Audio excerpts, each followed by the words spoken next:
एक बार की बात है, एक महात्मा अपने शिष्य के साथ एक गांव से गुजर रहे थे। दोनों को बहुत भूख लगी थी। पास में ही एक घर था। दोनों घर के पास पहुंचे और दरवाजा खटखटाया।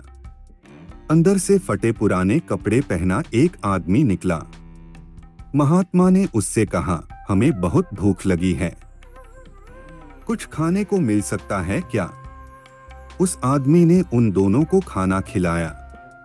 खाना खाने के बाद महात्मा ने कहा, तुम्हारी जमीन बहुत उपजाऊ लग रही है, लेकिन फसलों को देखकर लगता है कि तुम खेत पर ज्यादा ध्यान ही नहीं देते। फिर तुम्हारा गुजारा कैसे होता है? आदमी ने उत्तर दिया, हमारे पास एक भैंस है जो काफी दूध देती है, उससे मेरा गुजारा हो जाता है। रात होने लगी थी, इसलिए महात्मा शिष्य सहित वहीं रुक गए। रात को उस महात्मा ने अपने शिष्य को उठाया और कहा, चलो हमें अभी ही यहाँ से निकलना होगा और इसकी भैंस भी हम साथ ले चलेंगे। शिष्य को गुरु की बात अच्छी नहीं लगी, लेकिन करता क्या? दोनों भैंस को साथ लेकर चुपचाप निकल गए।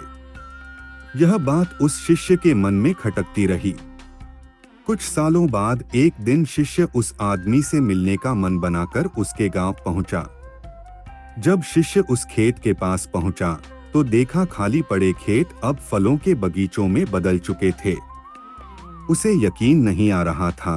तभी वह आदमी सामने दिख गया।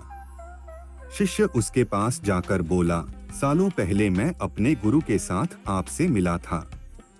आदमी ने शिष्य को आदर पूर्वक बिठाया और बताने लगा, उस दिन मेरी भैंस खो गई। पहले तो समझ में नहीं आया कि मैं क्या करूं। फिर जंगल से लकड़ियां काटकर उन्हें बाजार में बेचने लगा। उससे कुछ पैसे मिले तो मैंने बीज खरीदकर खेतों में बो दिए। उस साल फसल भी अच्छी हो गई। उससे जो पैसे मिले उन्हें मैंने फलों के बगीचे लगाने में इस्तेमाल किया। अब काम बहुत ही अच्छा चल रहा है और इस समय मैं इस इलाके में फलों का सबसे बड़ा व्यापारी हूँ। कभी कभी सोचता हूँ उस रात मेरी भैंस चोरी न हुई होती तो यह सब न होता। शिष्य ने उससे पूछा, यह काम आप पहले भी तो कर सकते थे। तब वह बोला, उस समय मेरी जिंदगी बिना मेहनत के चल रही थी। मुझे कभी लगा ही नहीं कि मैं इतना कुछ कर सकता हूँ।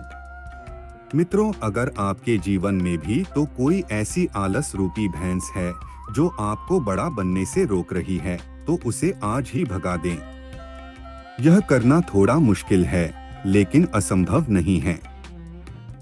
हम भी अक्सर कोई काम इसलिए बदल नहीं सकते कि हम एक आराम की स्थिति में होते हैं, जिसे इंग्लिश में कंफर्ट जोन कहा जाता है। इस कंफर्ट जोन से निकलना हमारे लिए बहुत मुश्किल लगता है, पर अगर हम इससे बाहर आकर संघर्ष करें तो नई ऊंचाइयां छू सकते हैं। सर्वे भवन्तु सुखिनः, सर्वे सन्तु निरामया। आपका दिन शुभ हो।